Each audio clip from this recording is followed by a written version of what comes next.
자, 또 시작하겠습니다.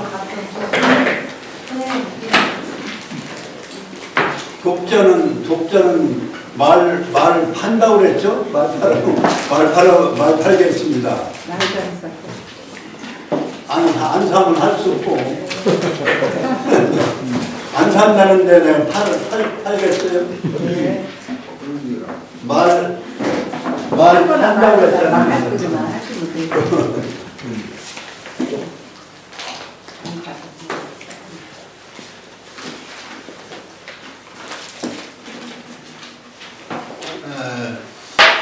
뭐 주역 여러 번 말씀을 드렸지만 주역은 괴는 누가 그렸어요?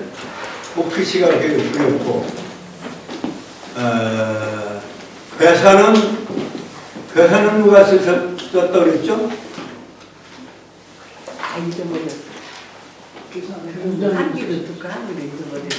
괴사는 누가 썼다 그랬죠? 문왕이. 문화. 괴사는 문왕. 그 다음에 효사는 주공. 그 다음에 단사는 괴사 다음에 단사를 붙여놨죠. 단사는 누가 썼어요? 공자 쓰셨고. 그 다음에 상활하고 상사도 공자가 쓰셨고. 괴에다 상을 붙인 것도 공자 상사. 그 다음에 효에다도 상을 붙여서 상사. 그런데 건괴만은 그 순서가 그렇게 괴사를 쓰고 그 다음에 효사하고 그 다음에 단사 그 다음에 상사 그 다음에 효상사 그런 순서로 건괴만 그렇고 다른 꾀는 순서를 그렇게 쓰지 않았다. 왜 그랬을까라고 하는 것에 대해서는 말씀을 드렸죠. 건괴가 주역 전체를 대표하는 괴 중의 괴이기 때문이다. 그러니까 하늘이 전체를 우주의 대표적인 거죠. 그래서 대표적인 괴가 건괴다. 그 다음 괴가 건괴와 짝이 될 수 있는 괴가 건괴. 그래서 건괴 다음에 건괴를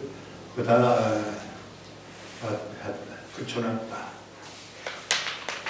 그래서 건괴 우리가 시작을 하면 뭐든지 시작이 반이다 했는데 시작이 반이 아니라 건괴를 하면 주역은 건괴를 하면 다 하는 거야. 건괴 안에 다른 7개 괴가 사실은 건괴 안에 다 들은 거나 마찬가지. 주역은 건괴로 되어 있는 거다 이렇게 해도 과언이 아니기 때문에 뭐 그렇게 얘기를 할 수 있겠다 이런 얘기죠. 그래서 건괴를 시작한 건데 근데 건괴 뭐 그렇게 어려운 게 아니라 간단하더라 이거예요. 뭐 어떻게 간단했냐? 몇 자로 되어 있어요? 건은 몇 자? 4자. 원형이죠. 그리고 원형이정만 알으면 다 아는 거라. 주역 다 아는 거예요. 뭐 배울 거 없죠 뭐. 오늘 주역 다 뛰는 거예요. 원형이정. 원형이정을 하나로 얘기하면 건, 거는 하나로 얘기하면 원형이죠. 둘로 나누어 얘기하면 원형코이죠. 뭐 넷으로 나누어 얘기하면 원코, 형코, 이코정.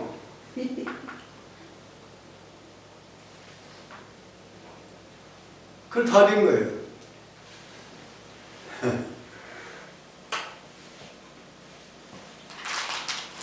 이제 비유로 얘기하면 1년은 한 해를 여기 한 해라고 얘기하면 한 해인데 둘로 말하면 음양의 시간으로 얘기하면 봄, 여름, 가을, 겨울. 둘로 얘기하면 봄, 여름, 가을, 겨울. 넷으로 나누어 얘기하면 봄, 여름, 가을, 겨울.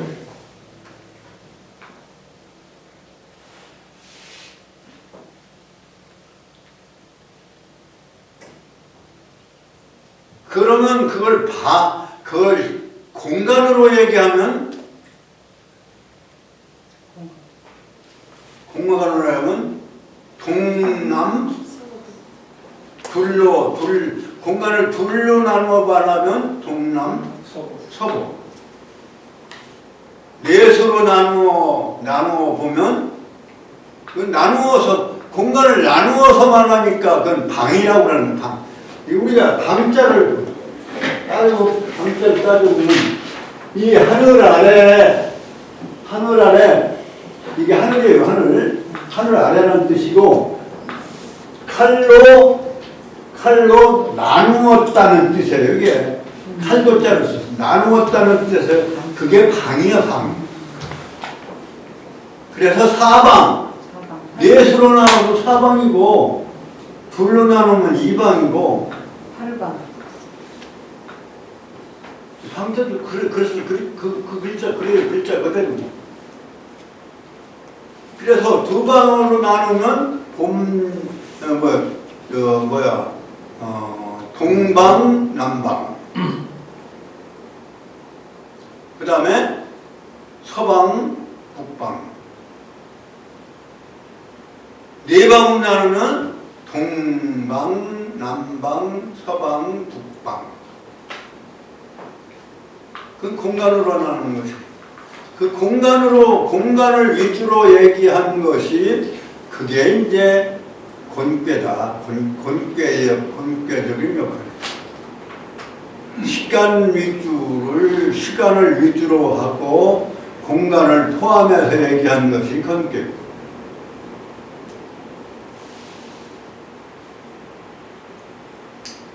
공간을 위주로 위주로 한 그러한 나눔이 그게 이제 그것이 이제 공간의 작용을 위주로 한 그러한 그 작용을 설명한 것이 권이다 이렇게 권께서.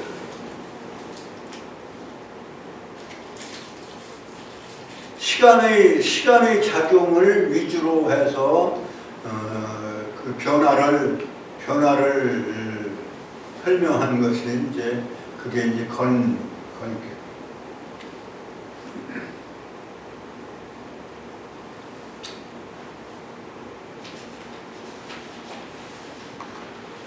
그런데 그러다 보니까 이제 그러면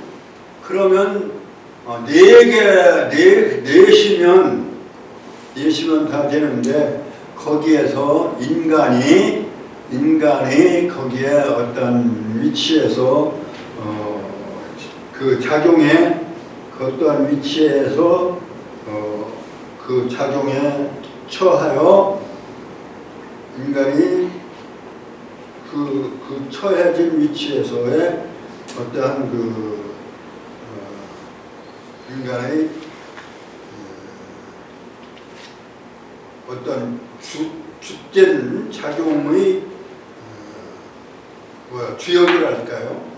주된 역할을 그러한 것이 거기에 가미되어진 것이 바로 이제 성인 군자로서의 사명을 거기에 부여한 것이 바로 주역의 어떤 인도의 역할이다. 그것을 설명하고 그러한 그 사명을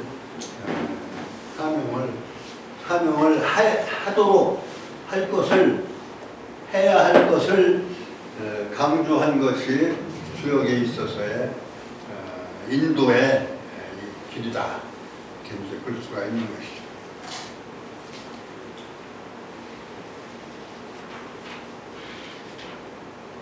그러면 그 시간의주의 사상이 아까 얘기한 대로 이제 원형하고 이정으로 둘로 나누면 양의가 되는 거예요. 양의. 태극. 하나로 말하면 태극이 되고, 둘로 나누어서 볼 때는 양의가 되고, 양의가 또 넷으로 나누어지면 사상이 된다 이런 얘기예요. 태극생 양의, 양의생 사상, 사상이생 팔괘. 그렇게 해서 팔괘가 돼. 근데 거기에서 사상까지는 인도가 참여되지 아니한 세상이에요. 인간의 도가 참여되지 아니한, 인간이 거기에 참여되지 아니한 세계예요. 그렇기 때문에 우리가 그것을 응용한 의학이 사상의학이라는 게 있는데, 사상의학은 인간의 의지가 거기에 참여되지 않아요. 체질에 인간이 어떻게 참여해서 내가 소양 체질이 되고 싶다고 해서 되거나, 태양 체질이 되고 싶어서 될 수가 없다 이런 얘기예요.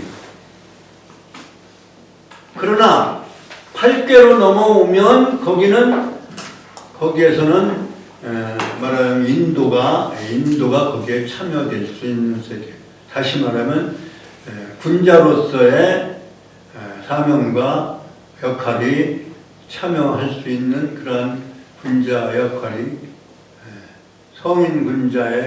성인의 가르침에 따라서 군자 역할이 주어질 수 있는 세계가 되는 거예요. 그러나 사상까지는 그것은 인간의 의지가 참여될 수 없는 세계다. 그래서 사상에서 팔괘로 넘어가는 그 과정에서 인도가 거기 참여되기 시작한다. 이렇게 볼 수가 있는 거예요. 그러면 이제 거기서 우리가 그런 데서 팔괘까지는 그런데 이제 거기에서 역수 논리가 등장을 하지 않을 수가 없어요. 태극, 양의, 사상, 팔괘. 근데 여기서는 사상에서 두 배수가 되려면은 사실은 4416이 돼야 되죠. 4416이. 그런데 428, 248이 돼. 두 배로 되는. 이게 사상에서 배수가 되려면 두 배가 되는 게 아니라 4416이 돼야 되는 거죠. 그런데 여기서 이제 우리가 생각할 수 있는 것은 하도낙서의 원리가 여기에 말하자면 거기에 개입이 되어 있다. 하도와 낙서가 하도낙서를 이해를 해야 되는데 그 하도낙서에서 역수 원리가 301년 360 그래서 우리가 단군 신화에서 나오는 3721, 37일 만에 말하자면 쑥과 마늘을 먹고 37일에 사람이 됐다든지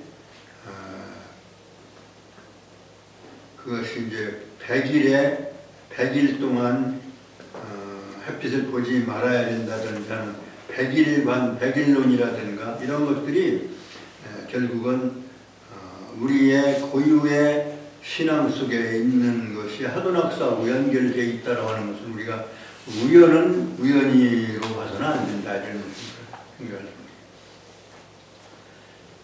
그 하도낙서에서 사상수 1627, 3849 그래서 그리고 그것이 말하자면 50수 그 1627, 3849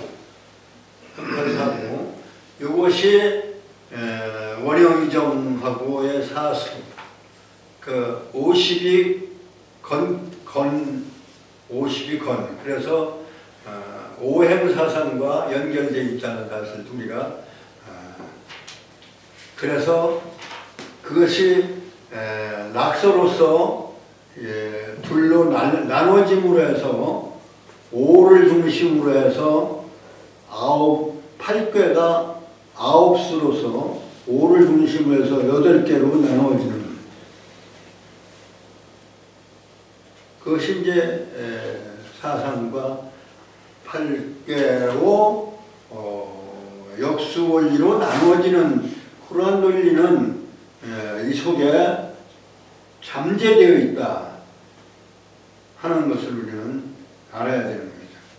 근데 이것을 내면에 깔고 우리가 봐야지 겉으로 나타나 있는 것은 우리가 사상수밖에 안 나타나요. 그리고 건이라고 하는 수, 건까지 합쳐서 5가 되는데요. 건은 그러니까 건은 핵심에 들어있어서 원형이정으로 돌아가는 그 핵으로서의 건이 50으로서의 건이 16, 27, 3849 중심에 50이 있다고 하는 그러니까 건까지 합치면 오행이 되는 거죠. 건까지 합쳐서 오행이 되는 거죠. 그러니까 사상과 오행은 사실은 표리관계예요. 그러니까 오행하고 사상하고 별개다 이렇게 생각하면 안 된다.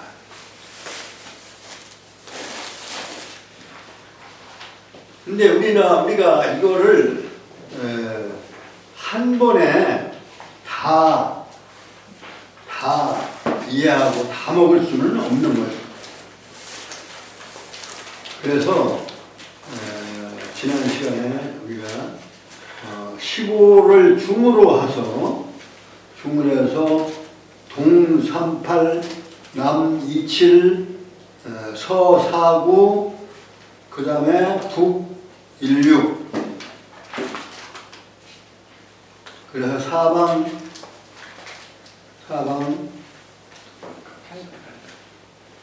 낙서 사방 사상원리회 그리고 하도 사방원리를 제가 설명을 했습니다만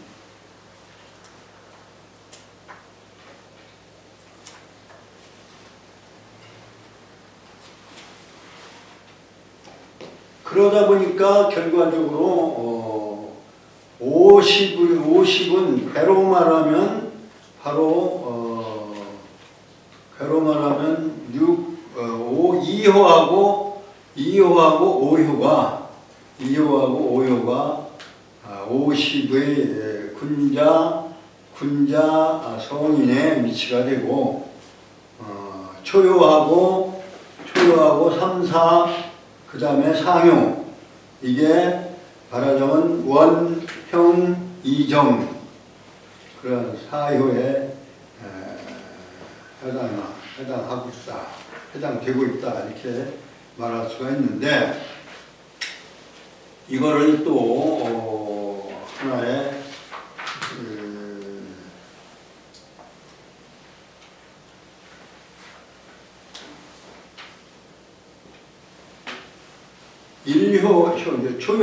초요하고 상요하고 초요하고 이제 응요관계로 말하면 초요하고 사요하고 상응관계가 있고 왜냐하면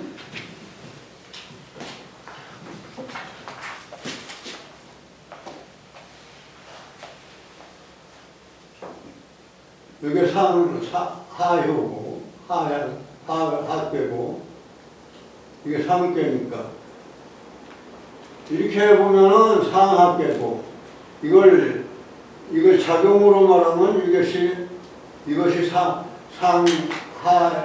초효, 중효, 상효가 돼요. 이것은 이제 인천시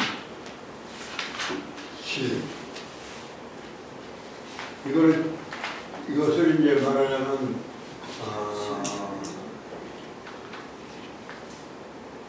상하로 말하면 상하계로 말하면 이렇게 내외로 말하면 이걸 외괴 내괴 이 소성괴라고 하고 이걸 큰 거를 대성괴라고 하고 이거는 작용을 나타내는 괴고 이거는 체성을 나타내는 체괴라고 하지. 이렇게 이중적 작용을 이중적인 어떤 그 구조가 되어 있다. 이렇게. 그러니까 인도인 괴는 항상 상하가 왔다 갔다 하는 불안한 자리다 이렇게. 그러니까 사람의 위치는 천지는 뭐 불안할 위치가 불안할 수가 없죠. 불안하지가 않은 거고 인간의 위치는 항상 불안한 자리죠. 인간이라는 생명을 가지고 있는 존재이기 때문에 불안한 거죠. 그렇기 때문에 여기는 끝이고 여기는 시작이고 그래서 종시가 위태로운 자리, 항상 위태로운 자리. 그래서 어느 괴든지 64개 괴가 어느 괴든지 대개 3, 4요가 항상 불안정한 그러한 위상을 가지고 있다. 그리고 이제 원자리로 말하면 초요가 양이고 양의 위치가 첫 번째니까 이건 양이고 본래 양의 자리고 두 번째니까 음의 자리고 세 번째도 양이고 네 번째는 음의 자리고 여기 짝 쓰니까 음의 자리고 이러한 양음의 자리인데 그 자리가 원래가 양의 자리에 양이 오는 것이 원래 본자리인데 또 그것도 제대로 오는 경우가 둘 중에 하나가 불안한 자리이기 때문에 그러한 것들 이런 것들도 다 그 어떤 상황에 영향을 주고 있는 그렇기 때문에 괴사가 다 일정하지가 말하자면 일정하지가 않다. 해석이 일정하지가 않은 그 상황에 따라서 다 해석이 달라질 수밖에 없는 것이다. 이런 것. 그리고 이제 8개 괴가 지금 8개 괴도 말이죠. 예를 들어 건곤괴는 하늘괴와 땅괴는 지금 뭐 여러 번 얘기했지만 그 괴에 대해서 여러 번 설명을 했어요. 그것도 알아야 됩니다. 그거를 기초적으로 많이 공부를 해야 돼. 그 건은 건전함, 그 다음에 동물로 따지면 금년에 말을 나옵니다만, 말로 비유되기도 하고, 용으로 비유되기도 하고, 그런 것들이 또, 일정하게. 그 다음에 머리로, 인체로 말하면 머리로 비유되기도 하고, 이거를 기억을 다 해둬야 돼요. 그 다음에 하늘, 둥구름, 인군, 아버지, 이런 것들도 이게 이제 설계편을 다 외워야 돼요. 아버지로 장자, 장남, 이런 것들도 다 비유가 되어야 돼요. 그러니까 이것을 다 비유로 설명되어지는 것들을 다 외워야 되고 상당히 복잡한데, 그러한 것들이 다 응용이 되어서 해석을 하는데 총동원이 되는 이런 것들도 우리가 그래서 수학 공부가 좀 어려웠다. 그래서 사실은 취미로 공부를 하시는 정도로 하셔야지, 그러니까 어려운 건 다 아셔야 된다라고 괜히 접근하기가 어려울지. 그 다음에 이제 대표적으로 자연물로서는 기본적으로 알아야 될 거는 우리가 알아야 돼요. 땅은 이제 곤괴는 땅. 그 다음에 이제 자연물 중에서도요, 지상의 경우는 이 우레, 장남괴인 진괴는 우레. 그 다음에 손괴는 바람. 바람도 안 보이고, 우레도 안 보이고. 그 다음에 보이는 거는 지금 산을 간괴 산. 물도 사실은 물체가 있지만 물과 불도 고정되어 있는 건 아니라고. 그 다음에 산은 이제 팔간산, 간괴는 산인데, 산은 그 다음 연못하고, 그것은 고정되어 있어요. 간산하고, 택하고.